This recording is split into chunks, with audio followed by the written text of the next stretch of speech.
நன்றியோடு சோதரிக்கிறோம். தேவரே, இந்த நியாயாதிபதிகள் 17ஆம் அதிகாரத்தை வாசிக்கவும் அதை தியானிக்கவும் அதனுடைய ஆழங்களை எங்களுக்கு நீ வெளிப்படுத்தியிருக்கிற கிருபைகளுக்காக உமக்கு கொடான கொடி சோதரமையா.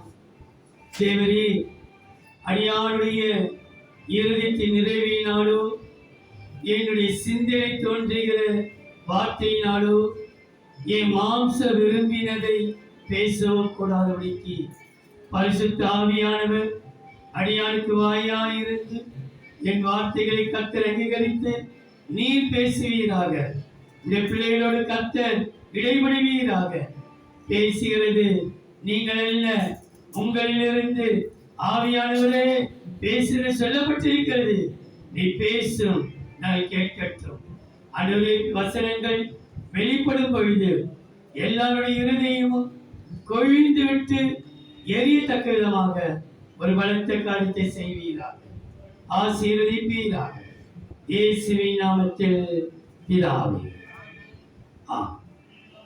நியாயாதிபதிகள் 17ஆம் அதிகாரம் 11ஆம் வசனத்தை வாசி. அந்த லேவியின் அந்த மனிதனிடத்தில் இருக்க சம்மதித்தான். அந்த வாலிபன் அவனுக்கு அவன் குமாரரில் ஒருவனை போல் இருந்தான். அந்த வாலிபன் அவனுக்கு அவன் குமாரரில் ஒருவனை போல இருந்தான். இதை நாம் தியானிக்க போகிற வாலிபர்களுக்காகவே இந்த தேவ செய்தி தியானித்திருக்கிறோம். இன்னொரு வசன வாசிப்பதற்கு பின்பாக ஒரு பல்லவி பாடலாம். அவனுக்கு அவன் குமாரரில் ஒருவனை போல இருந்தான். இன்றைக்கு கேட்கிற அனைவரும் வாலிபர்களே. 70 வயதுள்ள வாலிபர்கள் உண்டு, 60 வயதுள்ள வாலிபர் உண்டு, 50 வயதுள்ள வாலிபர் உண்டு, 60 வயதுள்ள கன்னிகள் உண்டு. வேதம் சொல்கிறது, எருசலேமிலே இருக்கு தேவ வார்த்தையை கேட்கிற 100 வயதுள்ளவனும் வாலிபன் என்றும் துன்மார்க்கமாய் நடந்து எருசலேமுக்கு வெளியே நின்று பாவத்தில் வாழ்கிற வாலிபனும் வயதான என்று சொல்லப்பட்டிருக்கிறது. இது எங்கே சொல்லப்பட்டிருக்கிறது என்றால் ஏசாயாவின் புஸ்தகம் 65ஆம் அதிகாரம் 19, 20. ஏசாயா 65ஆம் அதிகாரம் 19, 20. நான் எருசலேமின் மேல் களி கூர்ந்து என் ஜனத்தின் மேல் மகிழ்ச்சியாய் இருப்பேன். அழுகையின் சத்தமும் கூக்குரலின் சத்தமும் அதை இனி கேட்கப்படுவதில்லை. அங்கே இனி அற்ப ஆயுசுள்ள பாலகனும், அந்த எருசலேமில் அற்ப ஆயுசுள்ள பாலகன், தன் நாட்கள் பூர்ணமாக கிழவனும் உண்டாகிறார்கள். தன் நாட்கள் 7 வயசு முடிஞ்சிச்சு, 80 வயசு முடிஞ்சிச்சு என்று பூரணமாகாத கிழவனும் இல்லை. 100 வயது சென்று மரிக்கிறவனும், 100 வயது சென்று மரிக்கிறவனும் வாலிபன் என்று எனப்படுவான். எப்படி எனப்படுவானா? 100 வயது வாலிபன். வயது எப்படிப்பட்ட வயதா இருந்தாலும் வாலிபர்களுக்காக கொடுக்கப்படுகிற இந்த தேவ செய்தி நம் ஒவ்வொருவருக்கும் 60 வயதா இருக்கட்டும், 50 வயதா இருக்கட்டும், 70 வயதா இருக்கட்டும், 40 வயதா இருக்கட்டும், நம் அனைவரும் எருசலேமுக்குள்ளே வாலிபராயிருக்கிறோம். அந்த வாலிபன், இந்த வாலிபனை குறித்து நான் பார்க்கும் பொழுது அந்த 17ஆம் அதிகாரத்திலே அங்கே 17ஆம் அதிகாரத்திலே அவன் தாயை குறித்து மீகா எனப்பட்டவனும் அவனுடைய குடும்பமும் அவன் குமாரர்கள் அங்கே சொல்லப்பட்டிருக்கிறது. ஒரு சில அவன் மனைவி அந்த காட்டில, தாயை காட்டில, தகப்பனை காட்டில, அவருடைய குமாரரில் ஒருவனை ஆசனை மாற்றிருக்கிறான். ஆனா குமாரன் உண்டு, ஆனா அவர்களை பற்றி எல்லாம் நான் சொல்ல வரல. அவன் வீட்டுக்கிட்டே வந்து ஒரு வாலிபன், அங்கே வழிபோக்கனாய் வந்த வாலிபனை தன் வீட்டிலே ஏற்றுக்கொண்ட அந்த வாலிபனுக்குள்ள ஆசீர்வாதங்களை நான் சொல்லி முடிக்கிறேன். நீங்கள் பாருங்கள், அந்த 17ஆம் வரைக்கும் அப்படி வைத்துக் கொள்ளுங்கள். ஏனென்றால் நான் சொல்லப்பெற குறிப்பிலே பழைய ஏற்பாட்டிலிருந்து ஒரு வசனம், புதிய ஏற்பாட்டில் ஒரு வசனத்தை மாத்திரம் சொல்லி இந்த வேதத்தை முடிக்க போகிறேன். ஒரு வேத பாடத்தை போல நீங்கள் அதை கற்றுக்கொள்ளலாம். நம்ம வாசிக்கும் பொழுதுதான் 1க்கு 2 முறை வாசிக்க அது ஆழத்தை நமக்கு கற்றுக் கொடுப்பார். நம்ம அந்த மீகாவை பற்றியோ அவனுடைய பிள்ளைகளை பற்றியோ அவன் தாயை பற்றி பேசப்படல, மீகா தன் வீட்டில் ஏற்றுக்கொண்ட ஒரு வாலிபரை பற்றி பேசப்படுகிறது. நியாயாதிபதிகள் 17ஆம் அதிகாரம் 7ஆம் வசனம். யூதாவில் உள்ள பெத்லகேம் ஊரானும் லேவியனுமான ஒரு வாலிபன் அங்கே தங்கி இருந்தான். ஒரு வாலிபன், அவன் யாரா? வாலிபன். அவன் எங்க வந்திருக்கானா? யூதாவில் உள்ள பெத்லகேமில் உள்ள ஊரான லேவியனான ஒரு வாலிபன். வாலிபன் வாலிபன் என்று நம்மை எடுத்துக்கொள்ளும் போது வாலிபர்களுக்குள்ளே தேவன் எதிர்பார்க்கிற 2 காரியத்தை மாத்திரம் சொல்லுகிறேன். முதலாவது பாருங்கள், 119ஆம் சங்கீதம் 9ஆம் வசனம். 119ஆம் சங்கீதம் 9ஆம் வசனம். வாலிபன் தன் வழியை எதினால் சுத்தம் பண்ணுவான்?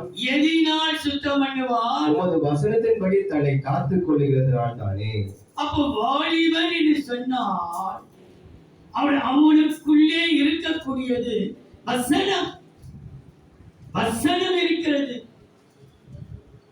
தேவ பிள்ளையே, நீ வாலிபன் என்று நினைத்துக் கொள்ளும் பொழுது அவனுக்கு எதினாலுடைய சுத்தம் பண்ண, வேற எதினாலும் சுத்தம் பண்ணவே முடியாது.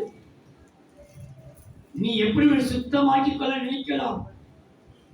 நான் வாலிபன் என்றால் தேவனுடைய வசனத்தினாலே சுத்தமாக்கப்பட்டவன்.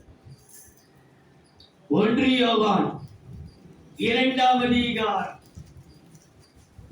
13-14. 1 யோவான் 2ஆம் அதிகாரம் 13-14. பிதாக்களே, ஆதிமுதல் இருக்கிறவரை நீங்கள் அறிந்திருக்கிறதினால் உங்களுக்கு எழுதுகிறேன். வாலிபரே, பொல்லாங்கை நீங்கள் ஜெயித்ததினால். எதை ஜெயித்தீர்கள்? பொல்லாங்கை ஜெயித்ததினால் உங்களுக்கு எழுதுகிறேன். பிள்ளைகளே, நீங்கள் பிதாவை அறிந்திருக்கிறதினால் உங்களுக்கு எழுதுகிறேன். பிதாக்களே, ஆதி முதல் இருக்கிறவரை நீங்கள் அறிந்திருக்கிறதினால் உங்களுக்கு எழுதுகிறேன்.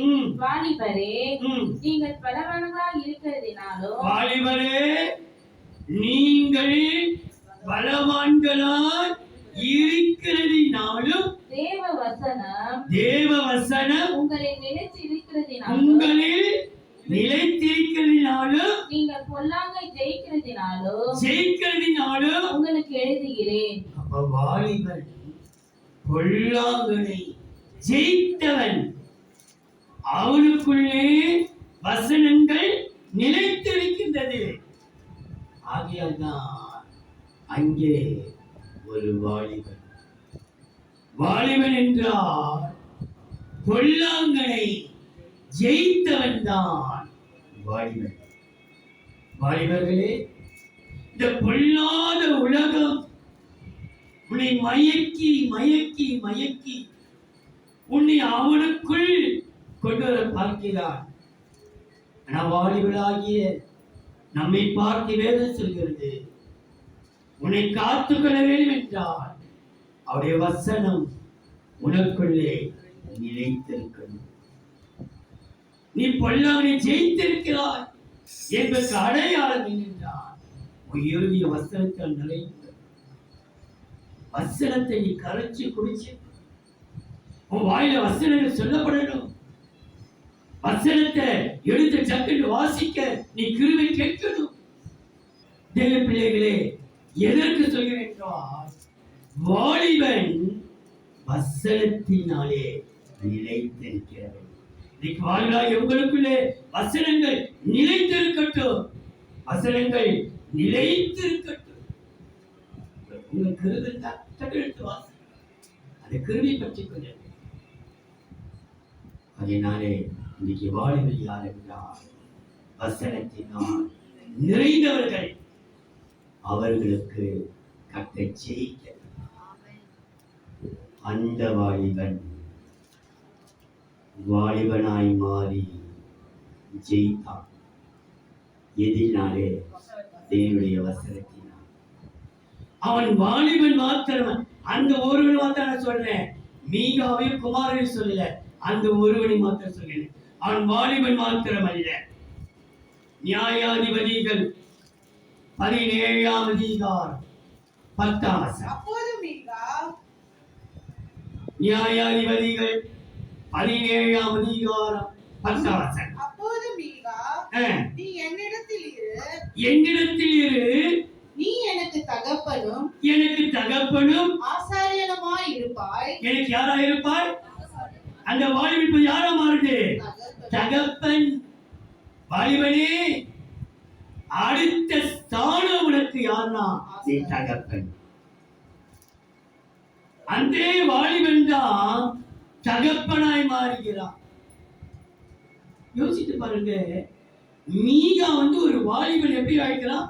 நீ எனக்கு தகப்பன், நீ எனக்கு தகப்பனாய் மாறுவேனால் உனக்குள்ளே 2 காரியம் காணப்படணும். ஒன்று, ஆதியாகமம் 27ஆம் அதிகாரம் 38ஆம் வசனம். ஏசா தன் தகப்பனை நோக்கி, ஆதியாகமம் 27ஆம் அதிகாரம் 38ஆம் வசனம். ஏசா தன் தகப்பனை நோக்கி, என் தகப்பனே, இந்த ஒரே ஆசீர்வாதம் மாத்திரமா உம்மிடத்தில் உண்டு? நம்முடைய ஒரு தகப்பனிடத்திலே ஆசீர்வாதம் உண்டு, சாபம் இல்லை. நீ எனக்கு தகப்பனா இருக்கணும். நானும் என் பிள்ளைகளோ என் குடும்பமோ ஏதாவது உனக்கு துக்கமாய் நடப்பேமா, நீங்க சபிச்சுவிடக் கூடாது. ஏன் தெரியுமா? நான் உன் வீட்டிலே என்னை உன் வீட்டிலே தகப்பனா ஏற்றுக்கொண்டேன். தகப்பன் என்றால் யார்? அவன் எப்பொழுதுமே ஆசீர்வாதம் உள்ளவன். உங்களிடத்திலே இந்த ஒரு ஆசை மாத்திரம் உண்டு, எத்தனையோ ஆசை உண்டாச்சு. அப்ப தகப்பன் உள்ளத்திலே சபிக்கும் நல்ல, சாபங்களில் நல்ல, எப்போதுமே தன் பிள்ளைகள் மீது ஒரு கரிசனை, ஒரு அன்பு, ஒரு பாசம் அல்லது ஒரு ஆசீர்வாதம். இன்றைக்கு வாலிபர்களாகிய நாம் மற்றவர்களுக்கு ஒரு தகப்பனா இருக்கணும் நினைச்சா உனக்குள்ளே இருக்கிற அந்த சாபத்தை எடுத்து போட்டு எப்பொழுதுமே ஒரு ஆசைப்பட நம்ம போட்டு வாலிப பிள்ளைகள் மற்றவர்களுக்கெல்லாம் ஒரு ஆசீர்வாதமா இருக்க வேண்டிய தெரியல, சாபமா இருக்கக்கூடாது. நீ வர உன்னை பார்த்து சொல்லணும், அது வந்தது எனக்கு ரொம்ப நல்லா, உன்னை பார்த்து எனக்கு சந்தோஷமா இருக்குது, உன் முகத்தை பார்த்து எனக்கு சந்தோஷம், இனிமே தெரியல, ஒரு ஆறுதலா இருக்குது, உங்ககிட்ட பேசணும் போல இருக்குது, உங்ககிட்ட எல்லாத்தையும் சொல்லணும் போல இருக்குது. நேற்று இருந்தவர்கள் இன்றைக்கு இல்லை. கூடுமான வரைக்கும் நாம் மற்றவர்களுக்கு ஒரு ஆசீர்வாதமாக இருக்கும். நம்மளை பார்த்து ஐயோ இதுங்களா கழகமாச்சே, ஐயோ இதுங்களா நம்ம சொல்லாத அளவுக்கு எனக்கு ஒரு பெரிய அசைவு கிடைத்திருக்கிறது. ஆனால் கர்த்தர் நல்லவர். நம்மை தேவன் மற்றவர்களுக்கு ஒரு தகப்பனாய் வைத்திருக்கிறார். தகப்பன் யார் என்றால் ஆசிரியத்தை கொடுக்கிறது மாத்திரமல்ல. லூக்காவின் சுவிசேஷம் தகப்பனை குறித்து 15ஆம் அதிகாரம் 20ஆம் வசனம். எழுந்து புறப்பட்டு லூக்கா 15ஆம் அதிகாரம் 20ஆம் வசனம். எழுந்து புறப்பட்டு தன் தகப்பனிடத்தில் வந்தான். அவன் தூரத்தில் வரும்போதே அவனுடைய தகப்பன் அவனை கண்டு மனதுருகி ஓடி அவன் ஓடி போய் கழுத்தை கட்டிக்கொண்டு அவனை முத்தம் செய்தான். அவனை பன்றி மேய்ச்சிட்டு வராமா. அவன் இன்னும் நல்லா அழகா ஷேவிங் பண்ணி இருந்திருப்பானா, நல்ல சட்டை போட்டு இருந்திருப்பானா. எப்படி அதுக்கு கீழே வசனம் சொல்லி அவனுக்கு வேற வசனத்தை போடுங்கள், அவன் முடிய வெட்டுங்க, அவங்க துணி போடுங்க, காலப்பா அழுக்கு பிச்சைக்காரனுடைய கேடு கட்ட எங்க. ஆனா தகப்பனுக்கு தெரியும் ஒரு மட்டும் அவன் நம்முடைய பிள்ளைதான் வருது. அவன் ரூப ஒரு சமயம் முடிய வச்சு நீ தாடி வச்சு நீ அழுக்கு நகலாம் விழுந்து காலில் செருப்பட போடாம எப்படி வந்திருக்கலாம். ஆனா தூரத்தை தான் தெரியும் என் வீட்டுக்கு வருத்தி என் மகன் தான். ஓடி போய் அவனை கட்டி முத்தம் செய்தான். அன்று நீ தகப்பனாய் மாறும் பொழுது வாலிபனே, வாலிப செய்தி வரும்போது நீ ஒரு வாலிபன் மாத்திரமல்ல, நீ ஒரு தகப்பன்கிறதை மறந்து விடாது.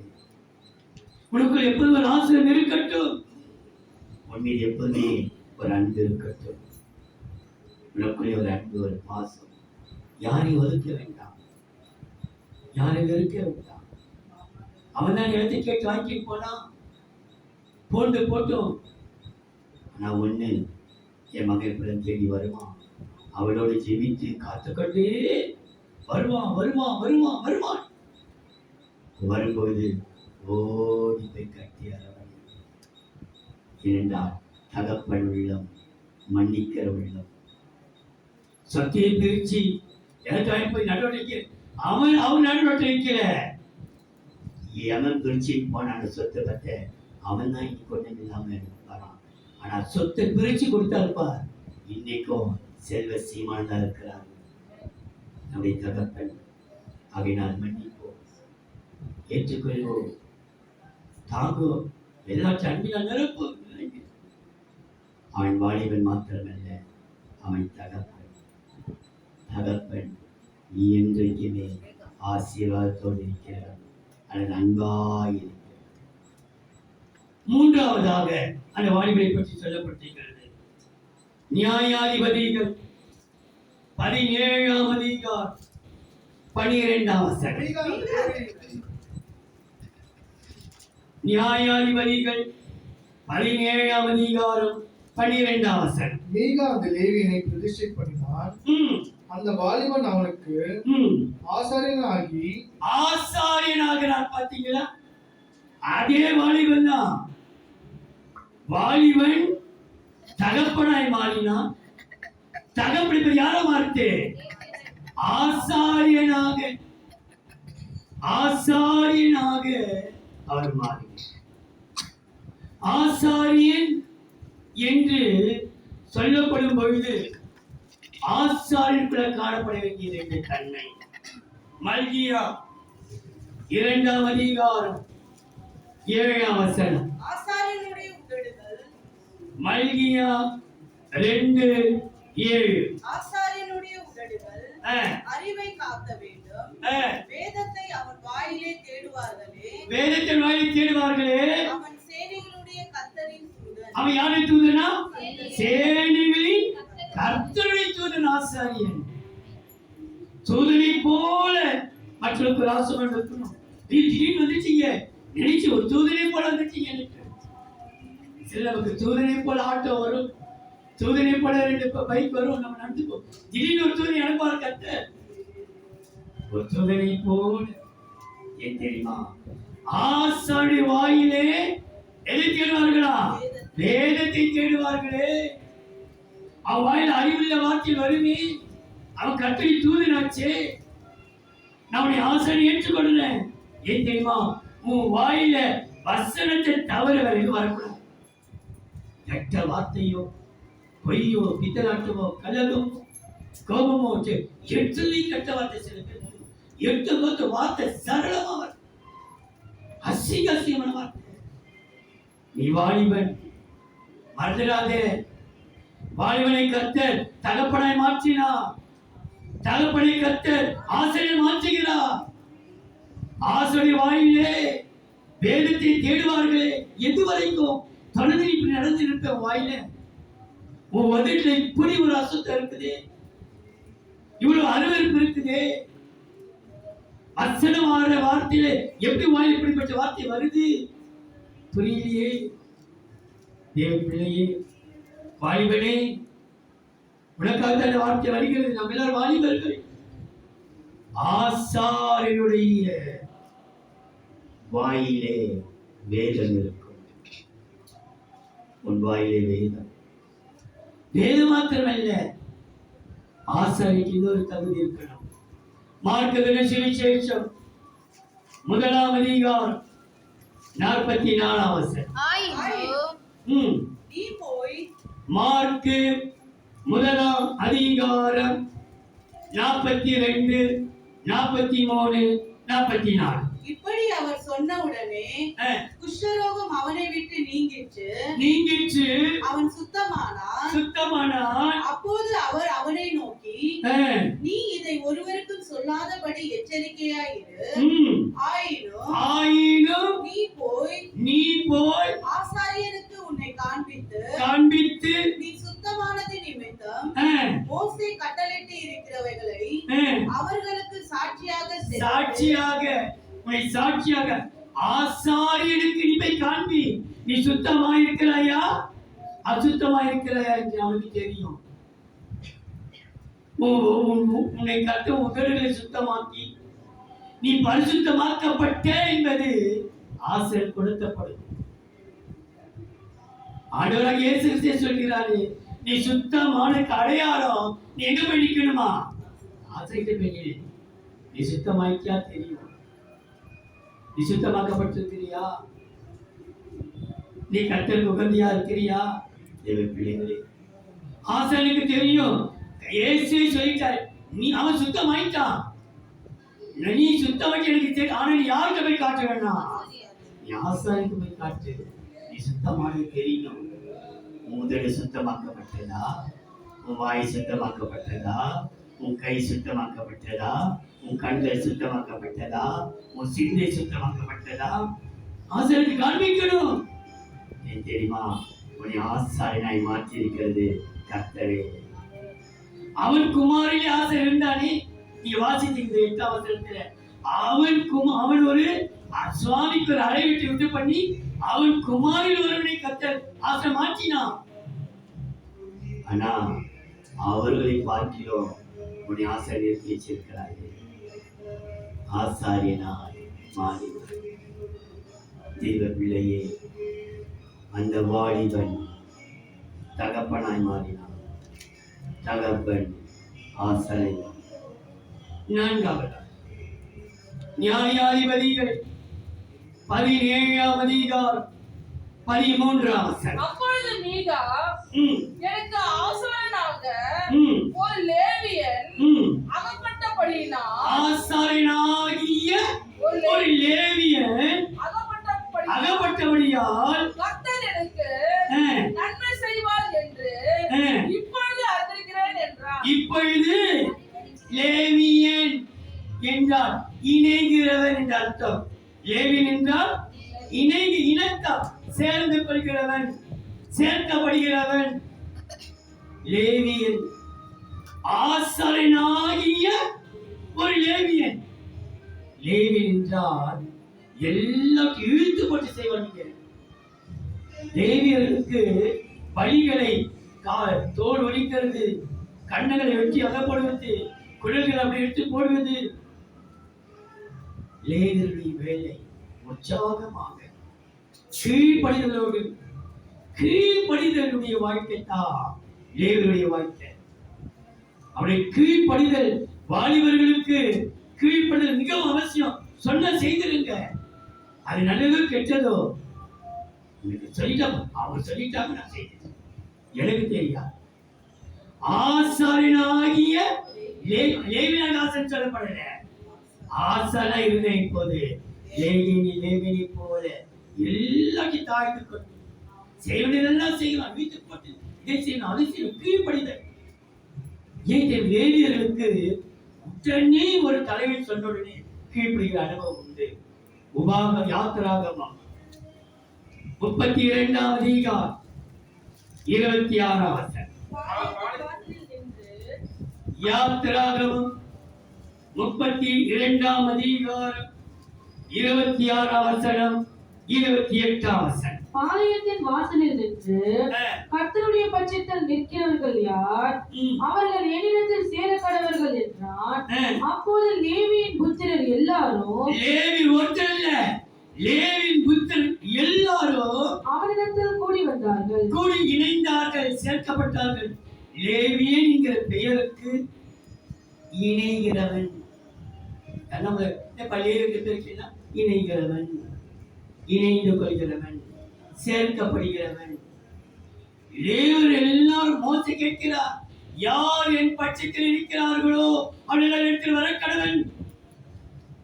12 கோத்திரம் இருக்குது, ஆனா ஒரே ஒரு கோத்திரத்தில் இருக்கிறது. லேவியர் மாத்திரம் மோசே எல்லாரும் வந்துட்டாங்க, சேர்ந்து கொண்டார்கள். 28ஆம் வசனம். லேவியின் புத்திரர் மோசே சொன்னபடியே செய்தார்கள். மோசே சொன்னபடியே மோசே என்ன சொன்னார்? தப்போ ரைட்டோ அவர் சொல்லிட்டாரு, நான் செய்தல. அதுக்கு அவருக்கு கருத்து இருக்கும். அதனாலே மோசே சொன்னபடி அவர்கள் செய்தார்கள். அப்போ அவருக்கு கீழ்ப்படிகிறார். தலைவர் என்ன சொன்னாலும் செய்யட்டும், நல்லது கேட்டு அவருக்கு பார்க்கட்டும்.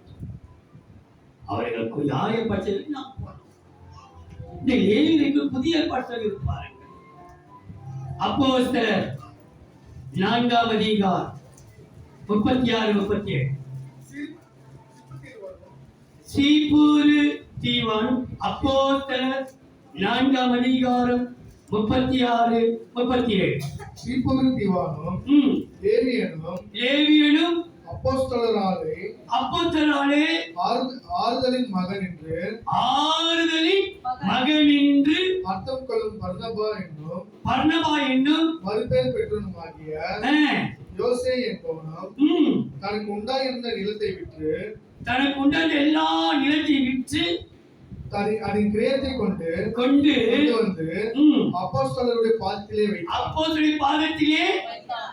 யார லேவியன் ஆறுதலின் மகனும் பர்னபாஸ் எனப்பட்டவர் தன்னுடைய எல்லா சொத்தையும் வித்து எங்க கொண்டு இருந்துச்சுன்னா அப்போஸ்தலரின் பாதத்தில். லேவியன் வந்து தன் முழுதும் தன்னுடைய ஆவி, ஆத்மா, சரீரம் தனக்கு உண்டதெல்லாம் கத்திரியா அப்போஸ்தலர் மோசே சொல்லிட்டார்.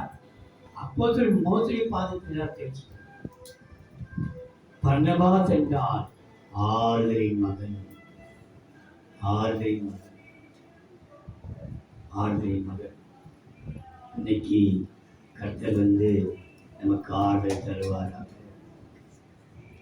அவன் லேவியன், அவன் சீப்புரு தீவானும் லேவியனுமாயிருந்தவன். ஆறுதலின் மகன் தனக்குண்டது எல்லாவற்றையும் விற்று அப்போஸ்தலரை பார்த்து வைத்தார். லேவியன் அவனுக்கு இன்னைக்கு கர்த்தர் வாலிபர்களே நம்ம லேவியர்களை மாற்றுவோம். நம்ம அப்போஸ்தலர் காலத்தை ஒப்படைச்சுவோம். எனக்குள்ளதெல்லாம் அப்போஸ்தலர் நீங்க பார்த்துக்கணும்.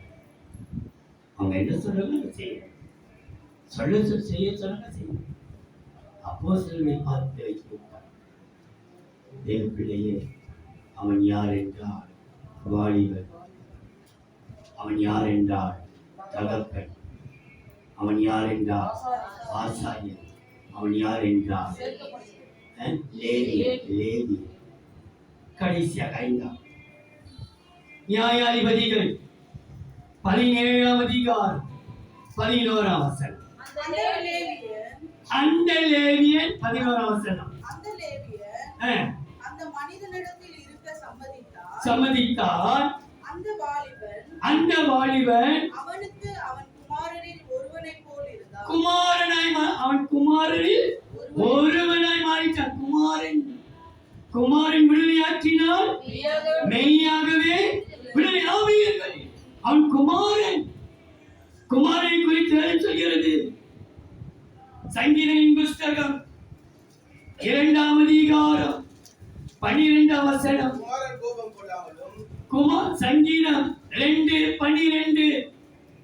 குமாரன் கோபம் கொள்ளாமலும் குமாரன் என்ன வரக்கூடாதா? அவர் கோபப்படக்கூடாது. ஏனென்றால் வசனம் சொல்கிறது குமாரன் நமக்கு கொடுக்கப்பட்டார். குமாரன் நமக்கு கொடுக்கப்பட்ட குமாரன். இவர் பெற்றெடுத்த குமாரன் அல்ல, அவன் குமாரனில் ஒருவனை போல அவன் இருந்தான். குமாரன் அவர் நமக்கு ஒரு குமாரன். பிள்ளைகளே, இந்த குமாரன் எந்த சூழ்நிலையும் கோபத்தை காட்டவோ கோபத்தை வெளிப்படுத்தவர் குமாரன் அவனுக்கு கொடுக்கப்பட்டவர். நீ பெற்றெடுக்கப்பட்டவன் அல்ல. அந்த குடும்பத்துக்கு மீகாக்கு எத்தனையோ குமாரன் உண்டு. அவன் குமாரன் ஒருவனை ஆசிரியை மாற்றினான். அவனுக்கு குமாரன் இல்லைன்னு சொல்ல முடியாது, இருக்கு. ஆனா நீ கொடுக்கப்பட்டவன்.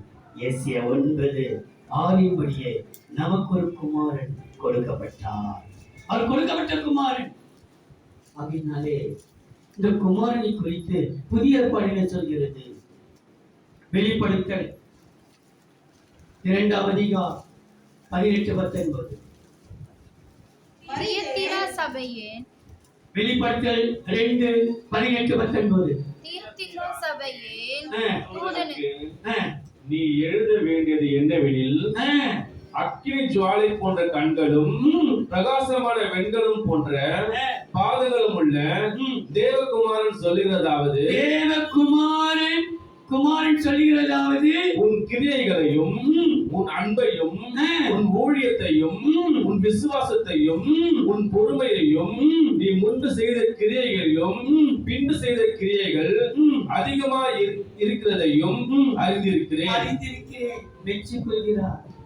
உன் அன்பு, உன் பொறுமை, உன் தாழ்வு, நீ நடந்து முதல்ல பிறந்த இப்ப அதை போல நீ அதிகமா இருக்கிற வெற்றி கொள்கிறது குமாரனுடைய சுபாவம். தெய்வ பிள்ளையே, நமக்கு ஒரு குமாரன் உண்டு. அந்த வாலிபனை கத்த தகப்பனாய் மாற்றினான். தகப்பனை ஆசாரியை மாற்றினான். ஆசாரியர் லேவினா மாறினான். லேவியர் குமாரனாய் மாறினான். இந்த குறிப்பு போதும். ஆனா அவனை குறித்து சில வெளிப்பாடுகள் சொல்லியிருப்பார்கள். இவன் யார்? இவன் எதுக்காக கர்த்தர் இவனை இப்படி மாற்றினார் தெரியுமா? அவனை குறித்து சொல்லப்பட்டிருக்கிறது 17ஆம் அதிகாரம் நியாயாதிபதிகள் 7ஆம் வசனத்தை பாருங்கள். அவன் யாரா? யூதாவில் உள்ளவன். அவன் துதிக்கிறவன், துதிக்கிற கூட்டத்தில் இருந்தவன், துதிக்கிற கும்பலில் இருக்கிறவன். யூதா என்றால் யூத குலம். மொர்தெகாய் ஜெயித்திருக்க காரணம் அவன் சொல்றாங்க. ஆமானை பார்த்து அவன் மனையும் அவன் யூத குலம், அவனை மேற்கொள்ள முடியாது. நியாயாதிபதிகள் 1:1 வீட்டுல வாசித்துக் கொள்ளுங்கள். யார் புறப்பட வேண்டும்? யூதா புறப்படணும். யூதா புறப்படணும். யுத்தம் செய்வதற்கு யார் புறப்படணும்? யூதா முதல். நியாயம் 18:10 அங்க புறப்பட்டுகிறது. நியாயம் 20:18 சொல்லப்பட்டிருக்கிறது. நியாயம் 20:18 யூதா புறப்படணும். முதலாவது பெண்ணியமனோட யுத்தம் செய்வதற்கு. தேவ பிள்ளையே, யூதா அவன் துதிக்கிறார். யூதாவில் உள்ள இப்ப யார் அப்பாவ? பெத்லகேம் என்றால் அப்பத்தின் வீடு. பெத்லகேம் என்ன தெரியல, பாச கேட்டு சொல்றேன். அப்படி இல்ல, பெத்லகேம் என்றால் அப்பத்தின் வீடு. அப்பம் நிறைந்த பெத்லகேமிலே அப்பம் உண்டாக சொல்லி அன்றைக்கு நகோமியும் ரூத்து புறப்பட்டு வருகிறார்கள். இந்த அப்பம் என்று சொன்னாலே தேவ சித்தம். இயேசு கிறிஸ்து கேட்கிறார்கள், நீ போஜனம் பண்ண மாட்டீரா? என் பிதாவின் சித்தம் செய்வதே நாம் அப்பம் போஜனம் புசித்ததுதான். அவனுடைய வசனம், பெத்லேகேமிலே பிறப்பா, பெத்லேகேமிலே யூதாவே சிறிதான பெத்லேகேமிலே பிறப்பார் என்று மீக 5:2 பெத்லேகேம் குறித்து சொல்லப்பட்டிருக்கிறது. மத்தேயுவிலே 2ஆம் அதிகாரம் 5:6 சொல்லப்பட்டிருக்கிறது. பெத்லேகேம் அவன் யாராம? பெத்லேகேமில் ஒரு ஸ்லாக்கியம் பெற்று ஊரிலிருந்து வந்தவன், ராஜாதி ராஜா பிறந்த அந்த ஊரிலிருந்து வந்தவன். அவன் துதிக்கல் மாத்திரமல்ல, அப்பத்தின் வீடாகிய பெத்லேகேமியன். அவன் பெத்லேகேம் மாத்திரமல்ல, 17ஆம் அதிகாரம் நியாயாதிபதிகள் 8ஆம் வசனம். அந்த மனுஷன் இளையாகிலும் பரதேசியாய் போய் தங்கும்படிக்கு அவன் வாலிபனா இல்லை. இப்போ அந்த மனுஷன் பரதேசியாய் மாறிட்டான். தெரிந்து கொள்ளப்பட்ட பரதேசி. நம்மளை யாரா? கர்த்தரால் தெரிந்து கொள்ளப்பட்ட பரதேசி என்று 1 பேதுரு 1ஆம் அதிகாரம் 2ஆம் வசனம் சொல்கிறது. நம்ம எல்லாரும் தெரிந்து கொள்ளப்பட்ட பரதேசிகளே. வசனம் சொல்கிறது 146ஆம் சங்கீதம் 9ஆம் வசனம், பரதேசிகளை கர்த்தர் காப்பாற்றுகிறார். பரதேசிகளை கர்த்தர் காப்பாற்றுகிறார். அவன் பெத்லேகேமின், அவன் யூதா துதிக்கிறவன். அவன் பெத்லேகேமின், அவன் பரதேசி. பரதேசி மாத்திரமல்ல, நியாயாதிபதிகள் 17ஆம் அதிகாரம் 7ஆம் வசனம் 8ஆம் வசனம். யூதாவில் உள்ள பெத்லகேம் ஊரானும் லேவியனுமான ஒரு வாலிபன் அங்கே தங்கி தங்கினான், சேர்த்து கொண்டான். அவன் வீட்டுக்குள்ளே போனான். அந்த வசனம் அங்க இருக்கிறது. தங்கினான். சங்கீதக்காரன் சொல்றார், 27ஆம் சங்கீதம் 4ஆம் வசனம், ஒன்றையே நாடுவேன், அதையே தேடுவேன், கர்த்தருடைய ஆலயத்தில் தங்கி இருப்பதையே நான் நாடு. கர்த்தர் அன்றைக்கு அற்புதங்கள் அடையாளம் நடக்கிறது. இயேசு வருகிறார். அப்ப யோவான் சார் சொல்கிறார், இதோ உலகத்தின் பாவத்தை சுமந்திருக்கிற தேவாட்டுக்குட்டி. உடனே 2 சீஷர்கள் இயேசு வருகிறார். யோவான் 1:38-39 வாசிக்க வேண்டாம்.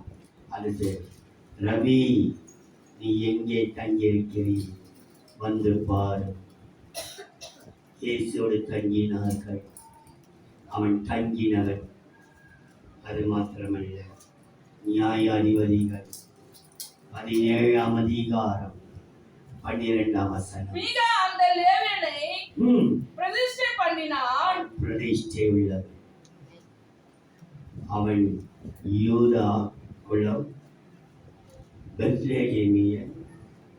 அவன் தேவனால் தெரிந்து கொள்ளப்பட்ட ஒரு பரதேசி. அவன் தேவனோடு தங்குறவன். எல்லாத்தையும் அவன் பிரதிஷ்டையோடு வாழ்கிறான். அவனை பிரதிஷ்டை பண்ணினார்கள். இன்றைக்கு நீங்களும் நானும் வாலிபர்களாய் கர்த்தருடைய சமூகத்திலே பிரதிஷ்டையோடு வாழ்வோம். கர்த்தர் கிருபை செய்வாராம். அன்பின் தெய்வம், நன்றியோடு சொல்கிறேன். தேவரே, இந்த வசனங்களை கர்த்தர் ஆசீர்வதிப்பீரார். அந்த வாலிபன் அவனுக்கு ஒரு குமாரனை போல இருந்தான். அவன் வாலிபன், அவன் தகப்பன், அவன் ஆசாரியன், அவன் லேவியன், அவன் குமாரன். எங்களையும் இந்த 5 விதமான தகுதியை கற்றுக் கொடுத்து எங்களை ஆசீர்வதிப்பீரார். அந்த ஒவ்வொருவரையும் ஆசீர்வதி பெரிய காரியத்தை செய். இயேசுவின் நாமத்தில் பிதாவே, ஆமென்.